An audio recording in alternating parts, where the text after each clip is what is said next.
ফুডবিজ চ্যানেলে আপনাকে স্বাগত। আজ আমি রিভিউ করতে চলেছি পঙ্কিরাজের ডিম, যেটা হইচয়ে রিসেন্টলি এসছে।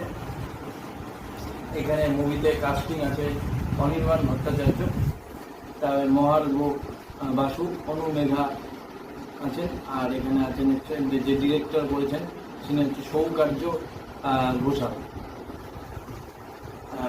অনির্বাণ ভট্টাচার্য যিনি এখানে পাঠ করছেন বটব্বেল স্যারের। আর এখানে আমি এবার আছি চরিত্রে। এখানে প্রথমেই আমরা দেখতে পাই একজন বয়স্ক মহিলা, মানে বৃদ্ধ, তিনি এখানে তার নাতিকে গল্প শোনান যে এখানে পঙ্কিরাজের ডিম পাওয়া গিয়েছিল।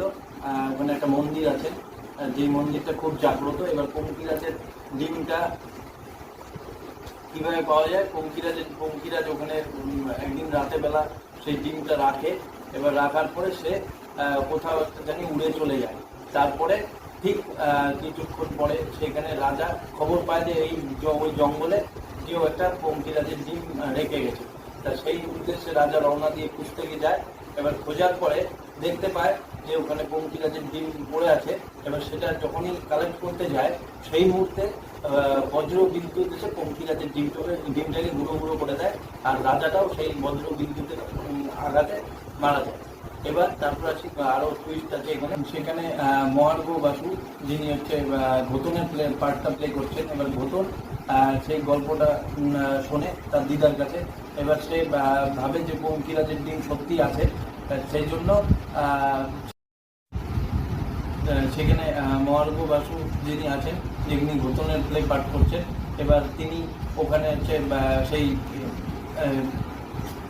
ভুলাই দিলি ঘোতন যে পাঠ করছেন, তিনি ওই পঙ্কিরাজের ডিম খুঁজতে সেই মন্দিরের কাছাকাছি যায়। আর তারপরে সে ওখানে গিয়ে দেখে সাপ বাবা নামে একজন বয়স্ক থাকে, যিনি ওই মন্দিরটা রক্ষণাবেক্ষণ করেন। এবার সেই রক্ষণাবেক্ষণ করেন যেখানে ও যাওয়ার পরে ওকে ওখান থেকে হচ্ছে মেরে বাটুল মেরে খেয়ে দিয়ে দেয়। এবার তারপরে ও স্কুলে যায়, যাওয়ার পরে জানতে পারে যে ও স্কুলে যাওয়ার পরে জানতে পারে যে ও ম্যাথসে একদম ডাহা ফেল করেছে। যেটা খাতা দেখছিলেন বটব্বেল স্যার, যিনি অনির্বাণ ভট্টাচার্য খাতা দেখছিলেন, তাকে একদম ডাহা ফেল করিয়ে দেয়। তারপর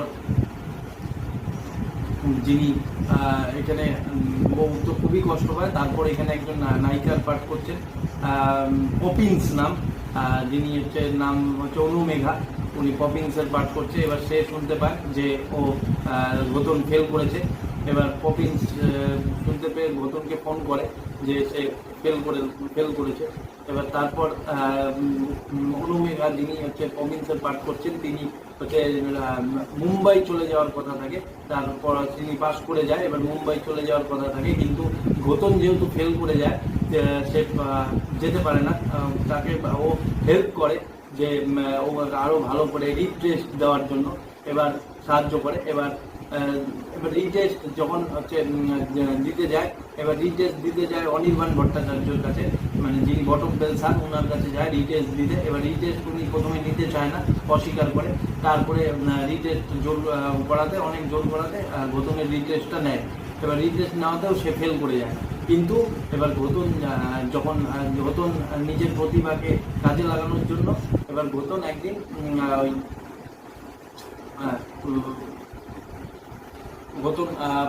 ওই মন্দিরটাতে যায় যেখানে পঙ্কিরাজের ডিমটা নষ্ট হয়ে গেছিল। সেখান থেকে ঘোতন পঙ্কিরাজের ডিমটা খুঁজে বের করে। সেখান থেকে খুঁজে বের করার পরে বটব্বেল স্যারকে সেই ডিমটা উপহার দিতে যায়, ভাবে যদি সে রিটেস্টে পাস করিয়ে দেয়, সেই জন্য যে যায়। কিন্তু হচ্ছে বটব্বেল স্যার যখন জানতে পারে যে এটা, প্রথমে বিশ্বাস করে না যে এটা পঙ্কিরাজের ডিম, কিন্তু হচ্ছে সেখানে হচ্ছে ওর জোর করেই বলে যে ঘোতন বলে যে এটা পঙ্কিরাজের ডিম, কিন্তু সে বিশ্বাস করতে চায় না। আর কিছু বাইরে থেকে লোক আসে, ব্রিটেনের লোক, যারা ওই মন্দিরটা কিনতে চায়। এবার সেখানকার যে নেতা, তার কাছ থেকে কিছু টাকায় সেই মন্দিরটা কিনতে চায়, কিন্তু কোনো হালতেই হচ্ছে সেখানকার লোক ওই মন্দিরটা বিক্রি করতে দেয় না। সেই জন্য তারা কি করে, সেখানে রক্ষণাবেক্ষণ করে সাপ বাবা বলে একজন বয়স্ক লোক, তিনিও ওই মন্দিরে আর কাউকে প্রবেশ করতে দেয় না। কিন্তু ব্রিটেনের লোকটা জোর করেই সেখানে প্রবেশ করতে চায়, কিন্তু সেটা না করতে দেওয়ায় পরের দিন তাকে ঘুমের ওষুধ খাইয়ে হচ্ছে সেখান থেকে অজ্ঞান করে নিয়ে চলে যায় তার ওই নেতার কিছু সঙ্গভঙ্গ চাঙ্গভঙ্গ যারা আছেন তারা। এবার সেখান থেকে ওরকম তো হয়ই। তারপর যে হচ্ছে ঘোতন সে পঙ্কিরাজের ডিমটা তো নিয়ে চলে যায়। এবার সেই ব্রিটেনের লোকরা তারপর পরের দিন আবার এসে ব্রিটেনের লোকরা সেই ওই মন্দিরে প্রবেশ করে সাপ বাবার আড়াল না থাকা অনুপস্থিতিতে সেখানে প্রবেশ করে। এবার সেখানে হচ্ছে তারা খোঁজাখুঁজি করে, অনেক চেষ্টা করে যে ডিমটা পাওয়া যায় কিনা, কিন্তু তারা ডিমটা কিছুতেই পায় না। কিন্তু ঘোতন সেই ডিমটা নিয়ে পর্যবেক্ষণ করে, নানান সায়েন্টিফিক মতে অনেক কিছু করে। তারপর যখন তারপর আপনাদের দেখতে হবে হয়েছে যে কি হয় তারপরে সেখান থেকে। আর এটা কি কেমন গল্প সেটা আপনাদের, আর গল্পটা তো খুবই মজার। আমি হইচই সিরিজে দেখেছি। সিনেমাটার রান টাইম হলো 2 ঘন্টা 10 মিনিট, যেটা হইচই আপনারা দেখতে পারবেন, খুবই ভালো লাগবে, খুব মজার সিনেমা এটা। ইন্টারভেলের যখন মুহূর্ত আছে সেই টাইমটাতে একটু টুইস্ট আছে। সেটা হলো ওরা যে ওই ডিমটা পায়, যে পঙ্কিরাজের ডিম, সেটার সাহায্যে ওরা দেখতে পারে চোখে লাগিয়ে যে ওটার সাথে একজন এক এক রকম মানে অঙ্গভঙ্গিতে বসে আছে। এবার যেখানে আপনি 2 ঘন্টা 10 মিনিটে আপনাদের প্রচণ্ড ভালো লাগবে সিনেমাটা, খুব মজার, হাসির প্রথম দিকটা অনেকটাই, আর তারপরে একটু অ্যাকশন ট্যাকশন আছে হালকা ছোটো মোটো। তারপরে এখানে যিনি অ্যালেক্সের পাঠ করছেন মানে ভিলেন, তিনি তো দুর্দান্ত অ্যাক্টিং করেছেন ভিলেনের।